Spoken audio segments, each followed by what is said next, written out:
मैं Gopal Singh Rathore zero mathematics classes में आप लोगों का हार्दिक अभिनंदन करता हूं। आज हम पढ़ेंगे एसिड, बेस और साल्ट, यानी कि अम्ल, क्षार और लवण। आप पहले इनकी शुरुआत में हम इनके बेसिक के बारे में पढ़ेंगे, फिर इनकी जो 3 संकल्पनाएं हैं, अवधारणाएं जिन्हें कहा जाता है, उनके बारे में चर्चा करेंगे। तो शुरू करते हैं। सबसे पहले है एसिड। एसिड के बेसिक के बारे में पढ़ेंगे। ये क्या है? जलीय विलयन में H+ आयन देता है, वो एसिड होता है। ये स्वाद में खट्टे होते हैं और नीले लिटमस पत्थर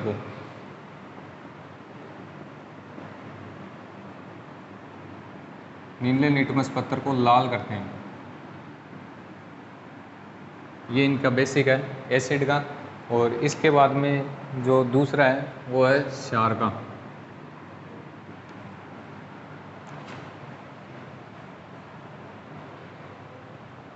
जो क्षार है ये जलीय विलयन में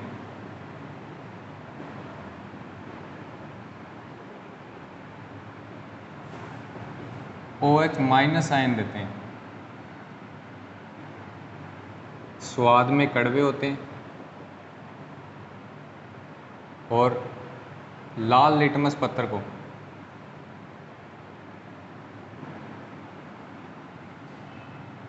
नीला करते हैं।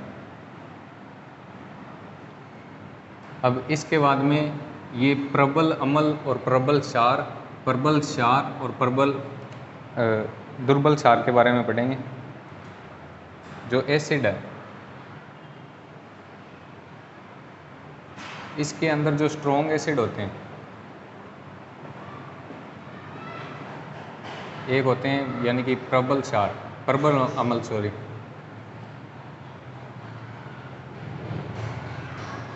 एक होते हैं वीक एसिड, यानी कि दुर्बल अम्ल।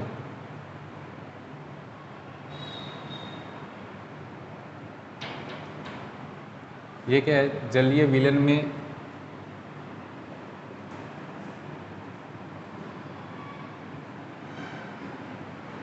अधिक मात्रा में H+ आयन देते हैं।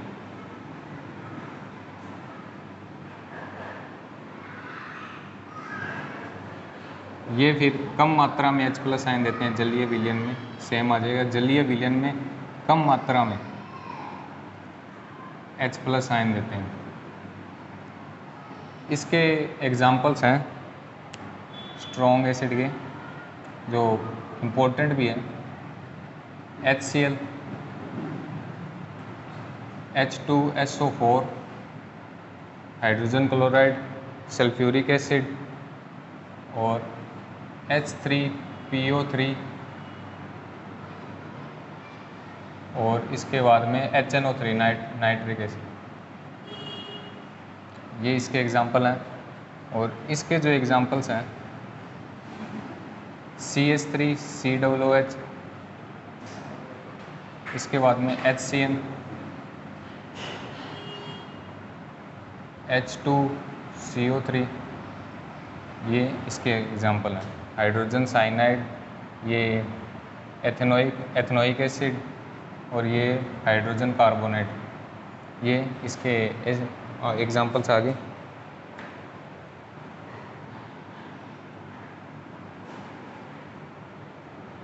इसके बाद में आएगा base, strong base, weak base, यानी कि क्षार। इसके अंदर एक तो स्ट्रॉन्ग होता है, स्ट्रॉन्ग बेस, और एक वीक, यानी कि दुर्बल, और ये प्रबल।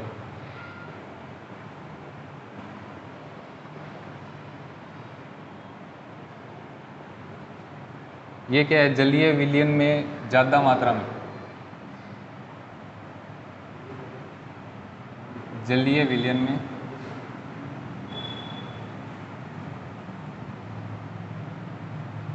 अधिक मात्रा में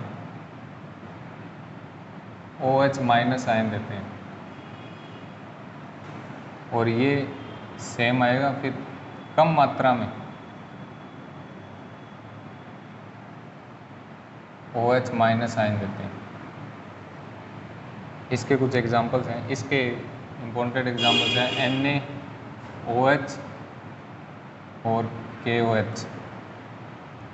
इसके एग्जांपल हैं मिल्क ऑफ मैग्नीशिया MgOH की होल ट्वाइस, और NH4 अमोनियम हाइड्रोक्साइड, और जिनके आगे लगभग OH लगता है वो लगभग सारे इसी में आ जाते हैं। इसके बाद में पढ़ेंगे साल्ट यानी कि लवण। ये बेसिक है इनके।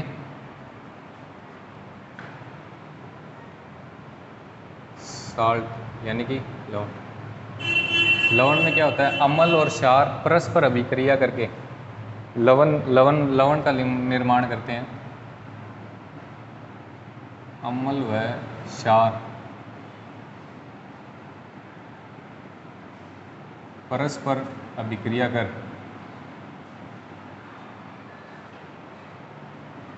लवण बनाते हैं।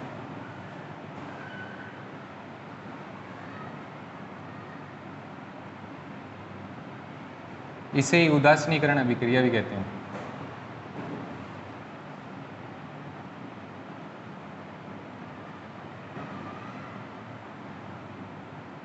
उदासीनीकरण अभिक्रिया इसे कहते हैं।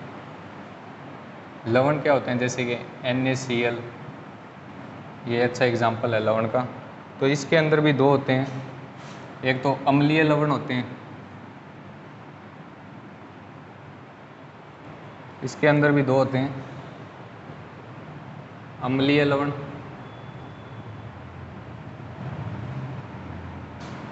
एसिडिक साल्ट, और दूसरा होता है क्षारीय लवण यानी कि बेसिक साल्ट।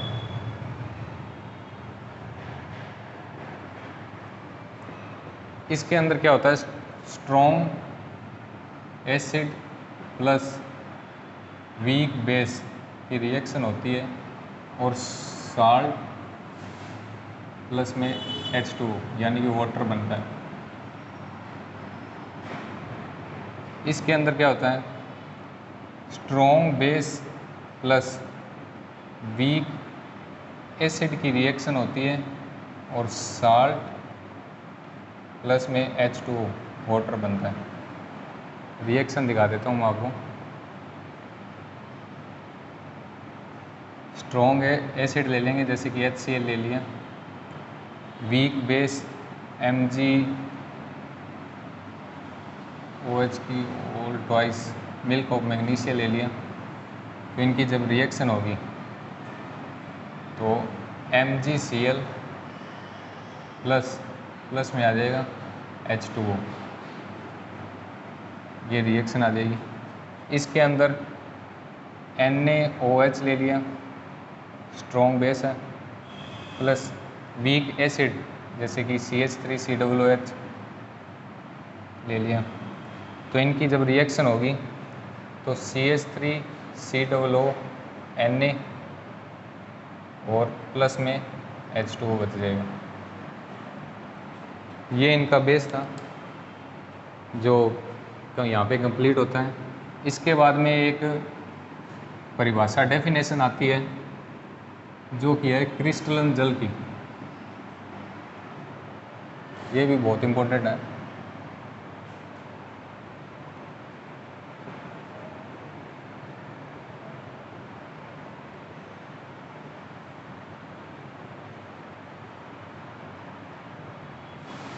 क्रिस्टलन जल की, क्रिस्टलन जल यानी कि किसी लवण की सूत्र इकाई में निश्चित जल अणुओं की संख्या, निश्चित जल अणुओं की संख्या।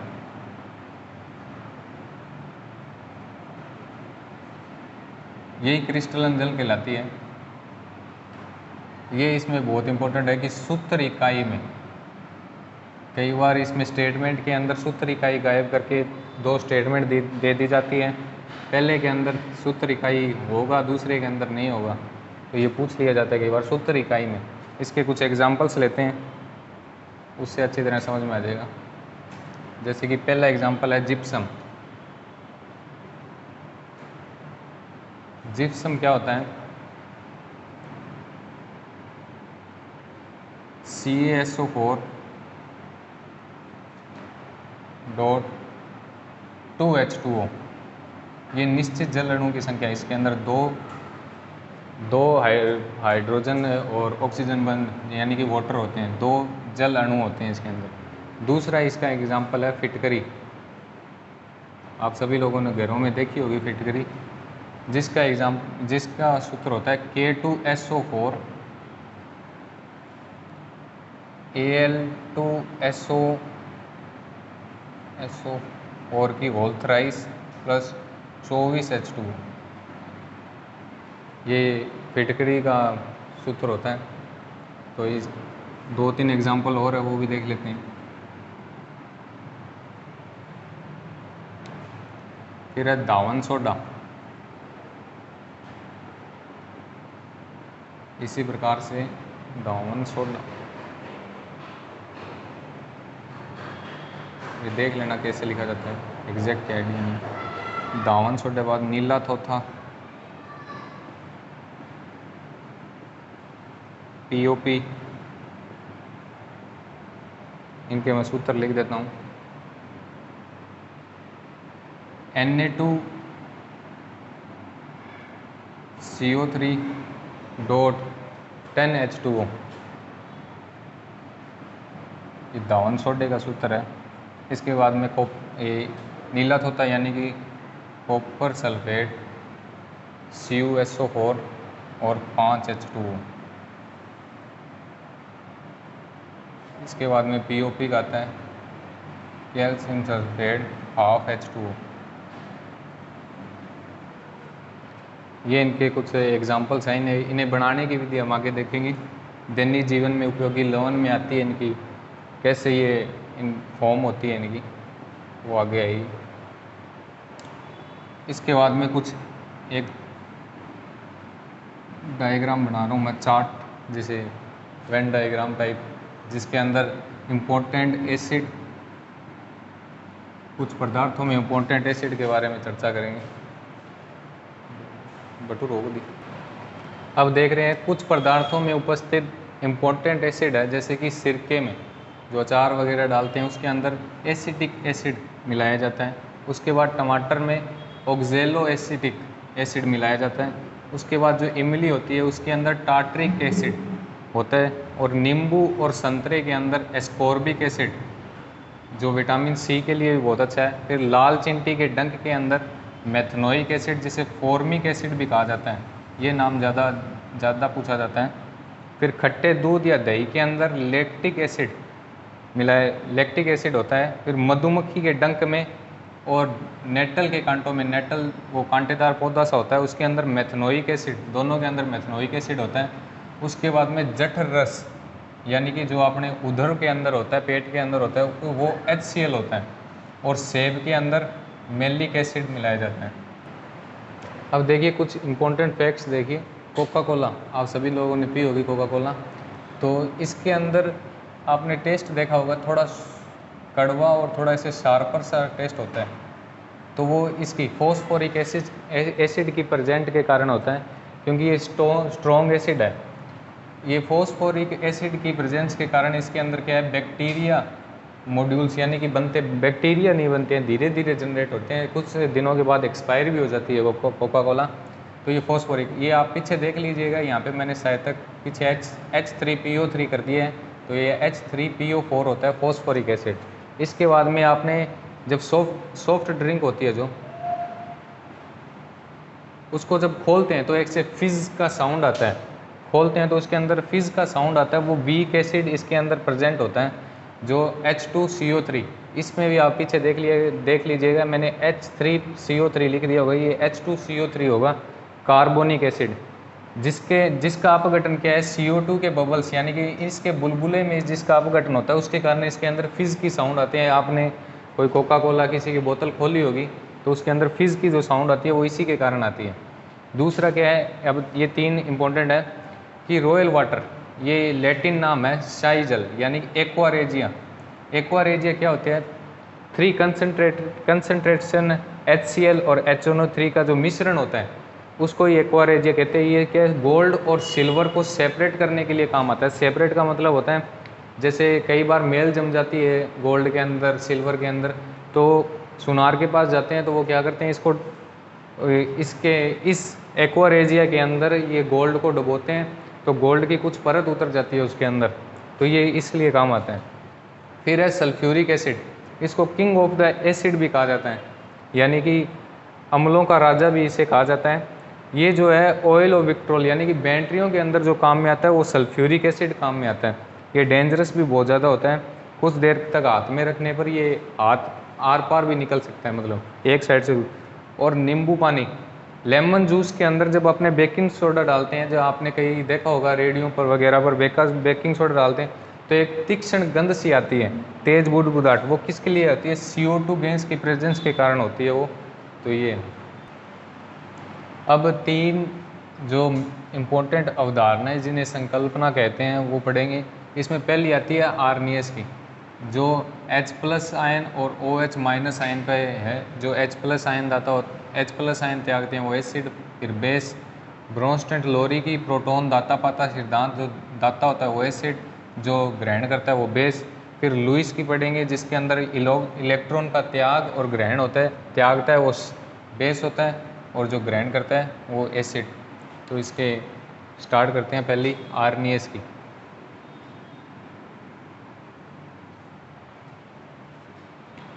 आर्नियस ने क्या है 1887 में 1887 में अपनी जो एसिड और बेस यानी कि अम्ल और क्षार की अवधारणा प्रस्तुत की थी। इसके अनुसार जो H+ आयन जलीय विलयन में जो H+ आयन देते हैं वो होते हैं अम्ल, उन्हें अम्ल कहा था, यानी कि एसिड। और जो जलीय विलयन में OH- आयन देते हैं उन्हें आर्नियस ने क्षार कहा था,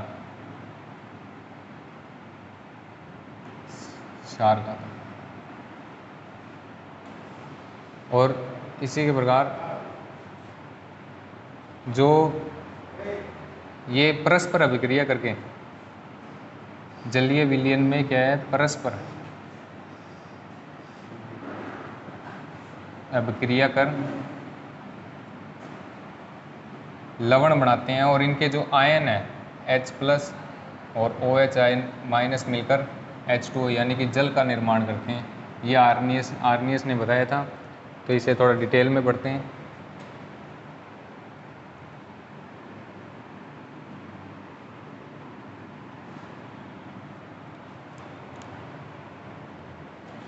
आर्नियस के अनुसार एसिड जो है वो H+ आयन का जलीय विलयन में त्याग कर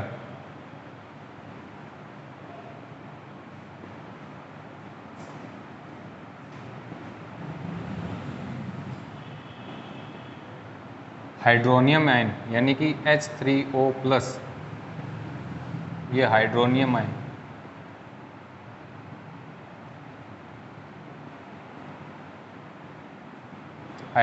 आयन बनाते हैं। कैसे बनाते हैं देखते हैं, एग्जाम्पल से देखते हैं। जैसे कि HCl ले लिया आपने, तो इसकी जब जल में आप रिएक्शन कराएंगे तो ये क्या है H3O+, ये हाइड्रोनियम आयन बन गया और Cl- रिलीज़ कर देगा, ये बार अलग। इसी प्रकार से आप देख लीजिए HNO3 नाइट्रिक एसिड की जब आप इसके अंदर कराएंगे अभिक्रिया तो ये H3O प्लस में NO2 माइनस रिलीज़ कर देगा।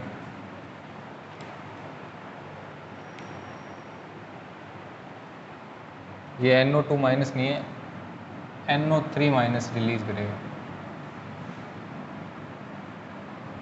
ये एग्जांपल आप इसके देख सकते हैं। इसके अंदर भी स्ट्रॉन्ग और वीक थे, इसके अंदर भी स्ट्रॉन्ग और वीक आएंगे। ये एज इट इज़ लगभग बेसिक ही है एक प्रकार से, स्ट्रॉन्ग और वीक एसिड ही चल रहा है अभी।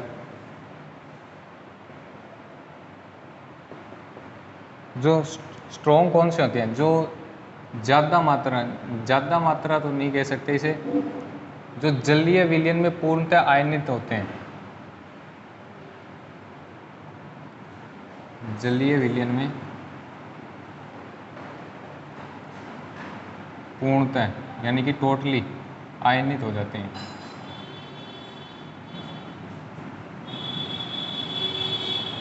एग्जाम्पल देख लीजिए, HCl, HNO3, H2SO4, H3PO4, phosphoric acid और ये वगैरह सब इसी के अंदर आते हैं। ये हो गया।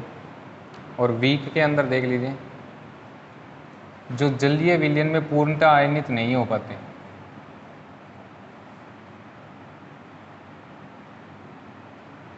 पूर्णतः आयनित नहीं होते,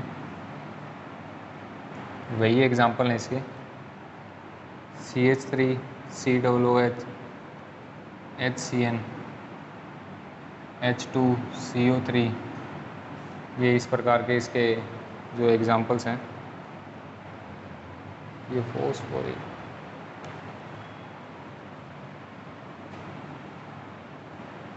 ये हो गया इसका स्ट्रॉन्ग और वीक हो गए। अब बेस यानी कि क्षार के अंदर भी यही है सेम।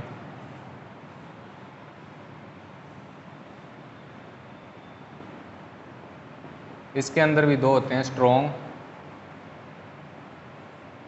और बेस। स्ट्रॉन्ग जो जलीय विलयन में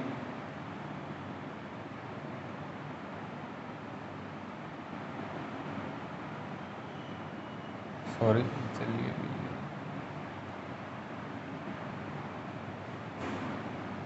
पूर्णतः आयनित हो जाते हैं।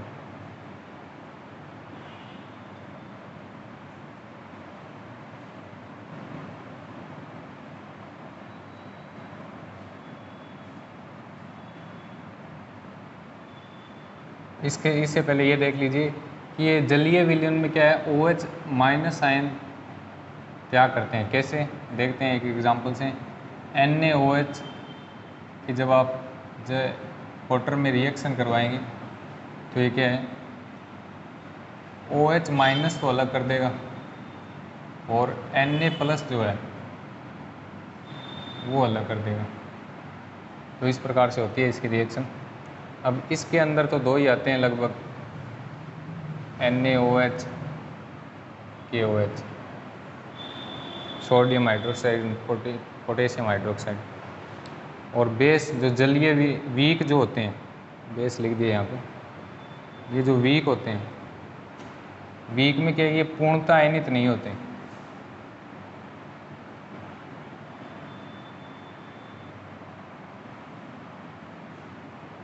जैसे कि कैल्शियम हाइड्रोक्साइड और अमोनियम हाइड्रोक्साइड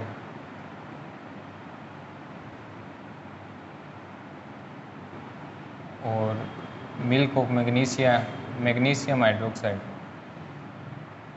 ये क्या है, जल में पूर्णतः आयनित नहीं होते। ये इसकी अवधारणा थी। इसके बाद में इसने उदासीनीकरण को समझाया। उदासीनीकरण वही है, साल्ट को ही इसने उदासीनीकरण का नाम दिया, वो क्या था कि एसिड और बेस यानी कि अम्ल और क्षार परस्पर अभिक्रिया करके, रिएक्शन करके ये क्या है, साल्ट बनाते हैं।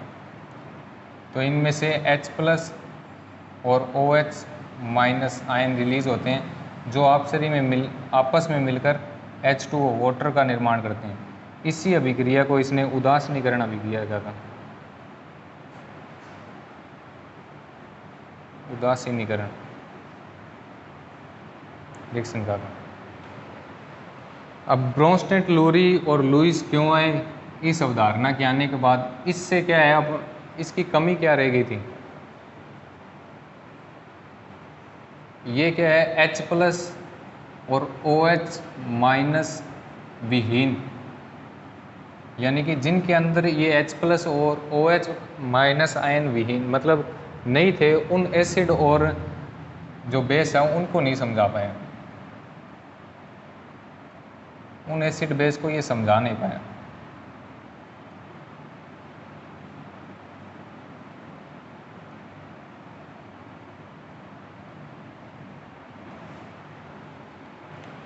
तो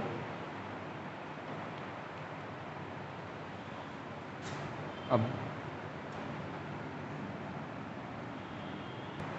दूसरी जो अवधारणा पढ़ेंगे वो है ब्रोंस्टेड, लोरी की और लोरी, इन दो वैज्ञानिकों की है। इन्होंने क्या बताया है, जो इन्होंने प्रोटॉन के ऊपर सिद्धांत दिया, जो प्रोटॉन का दान करता है यानी कि दाता, वो क्या होगा, वो होगा एसिड, और जो प्रोटॉन ग्रहण करता है यानी कि ग्राही, वो क्या होगा, बेस यानी कि क्षार। ये अम्ल होगा, ये क्षार होगा। और एक बात और बताइए कि अम्ल जो है, ध्यान से समझिएगा इसे, अम्ल प्रोटॉन का त्याग कर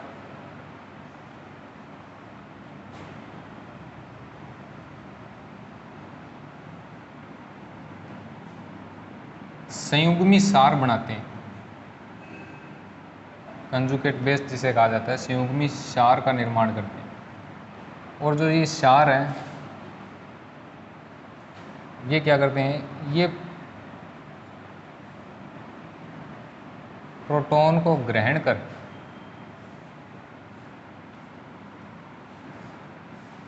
संयुग्मी अम्ल बनाते हैं।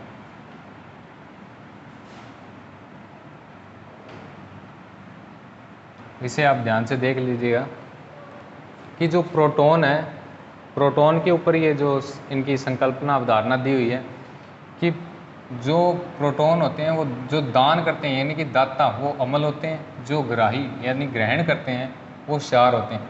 तो ये एसिड क्या करते हैं, एसिड प्रोटॉन का त्याग कर मतलब दान करके संयुग्मी क्षार का निर्माण करते हैं, जिसे कॉन्जुगेट बेस भी कहा जाता है।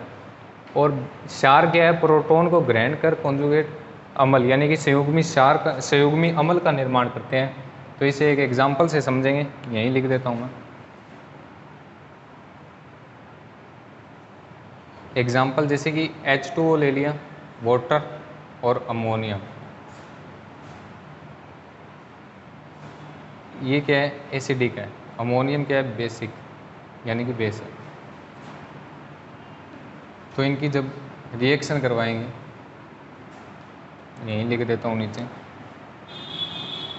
NH4+ और प्लस में OH- बनता है, ये होती है।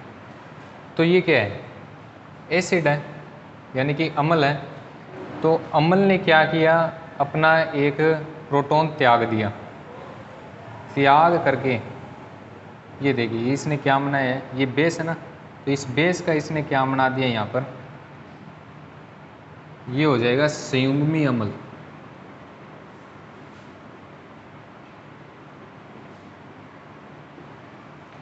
क्यों, क्योंकि क्षार ने, इस बेस ने इसको ग्रहण किया है। जो इसने प्रोटॉन यहाँ से निकाला है, यानी कि H+ जो प्रोटॉन यहाँ से निकाल के इसने जो ग्रहण किया है, अब ये ग्रहण करने के बाद क्या हो गया, ये यहाँ पे लिखा है प्रोटॉन।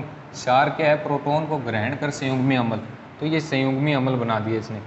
अब ये क्या है, प्रोटॉन को दान करके, अब इसने क्या है, प्रोटॉन दान कर दिया, तो इसके पास OH- ही बचा एक, तो OH- ये क्या हो जाएगा, ये संयुग्मी क्षार हो जाएगा। पहले ये क्या था, पहले ये था एसिडिक, बाद में क्या हो गया, ये बेस। तो ये इंपॉर्टेंट है, ये कई बार पूछ लिया जाता है। एक और एग्जांपल ले लेता हूँ इसके लिए।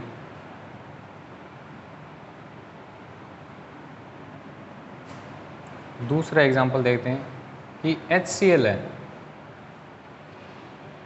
ये तो आपको पता है कि एसिडिक होता है। और बेसिक जो ले लेते हैं अपने वाटर, यानी कि साल्टिक वाटर, तो ये क्या है, H3O+ बनाएगा और Cl- रिलीज़ कर देगा। तो ये देखें, अम्ल ने क्या है, अपना जो ये प्रोटॉन त्याग कर दिया, प्रोटॉन त्याग दिया। प्रोटॉन त्यागने के बाद ये बनता क्या है, संयुग्मी क्षार। तो ये क्या हो गया, संयुग्मी क्षार। अब ये इसने क्या किया है, इसने प्रोटॉन ग्रहण किया है,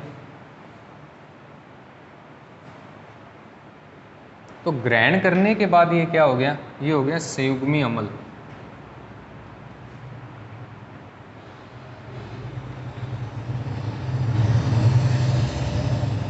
तो ये यही है ब्रोंस्टेड-लोरी की अवधारणा। आप इसका स्क्रीनशॉट चाहें तो ले सकते हैं।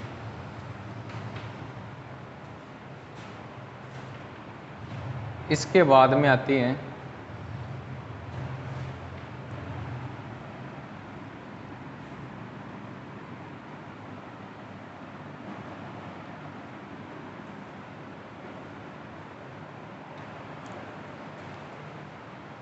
इसके बाद में लास्ट है, जिसे कहते हैं लुईस की अवधारणा।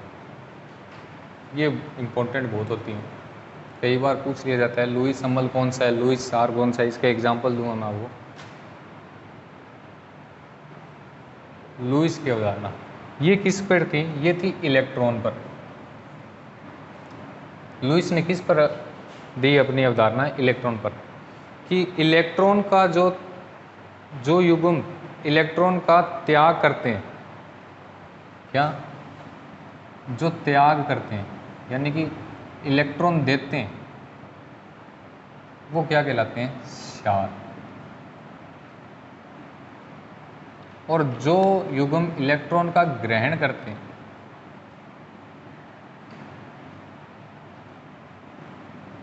वो क्या कहते हैं, कहलाते हैं अम्ल।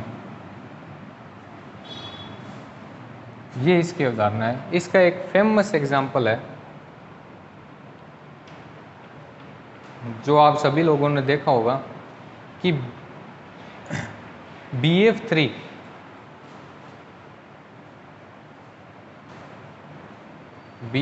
की जब रिएक्शन NH3 दो लोन, एक लोन पेयर, ये लोन पेयर होता है इसका, के साथ जब करवाते हैं तो ये क्या बनता है,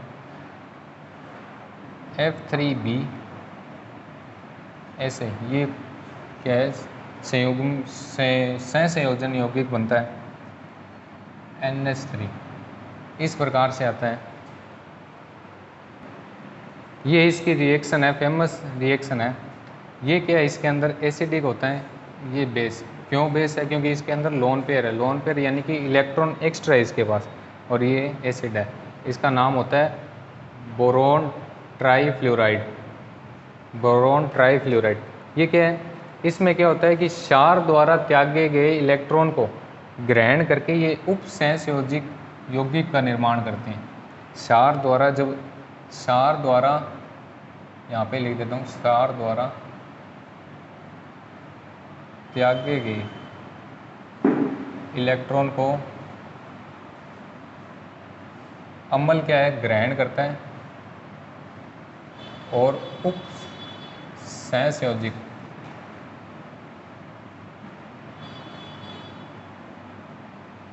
उपसंयोजक यौगिक का निर्माण करते हैं। उपसंयोजक यौगिक का निर्माण करता है। तो ये है। अब इनके जो एग्जाम्पल है वो देख लेते हैं।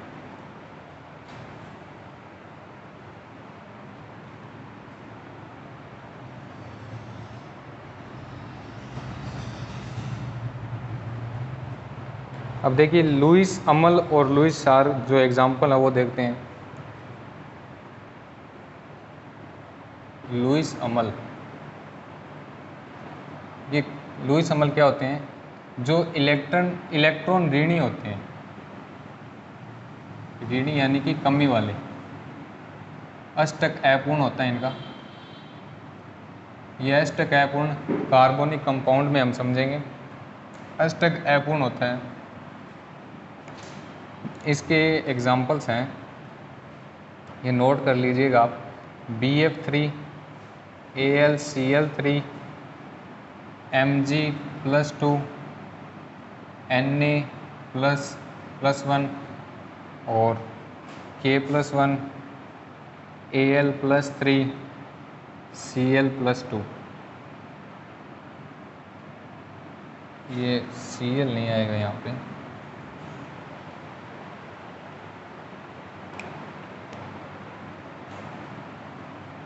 Al+3 तक आ गए।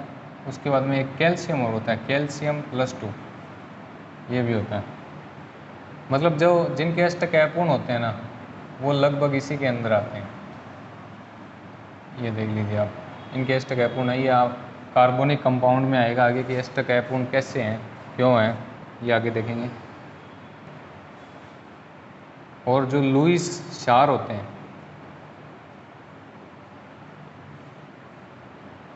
वो क्या है? इलेक्ट्रॉन धनी, यानी कि ज़्यादा होते हैं इलेक्ट्रॉन उनके पास। अष्टक पूर्ण होता है और लोन पेयर तो होते ही हैं। इसके जो एग्जांपल्स हैं वो भी देख लो। OH-, Cl-, O2-, लगभग माइनस वाले ही आते हैं इसके अंदर। F-1, NH3, ये 2 लोन पेयर्स। और उसके बाद में H2O के पास 2 लोन पेयर होते हैं। ये इसके एग्जांपल्स हैं। तो इसकी आप स्क्रीनशॉट लेना चाहें तो ले सकते हैं। तो आज का हमारा जो टॉपिक था बेसिक, और जो संकल्पनाएं थी और जो इम्पोर्टेंट चीज़ थी वो यहीं पे ख़त्म होती है। अगली क्लास में हम इसके जो सामान्य गुणधर्म हैं वो पढ़ेंगे, pH स्केल के बारे में पढ़ेंगे, और जो दैनिक जीवन में उपयोगी साल्ट है उनके बारे में भी पढ़ेंगे, और इनके एसिड, बेस और साल्ट के जो उपयोग है उनकी विस्तृत जानकारी करेंगे। और जो लवण है वो कैसे बनते हैं, ये धावन सोडा विरंजक चूर्ण किस प्रकार से निर्मित किए जाते हैं, तो इनके उपयोग ये बहुत बार पूछ लिए जाते हैं। तो ये भी अगली कक्षा में इनकी चर्चा करेंगे।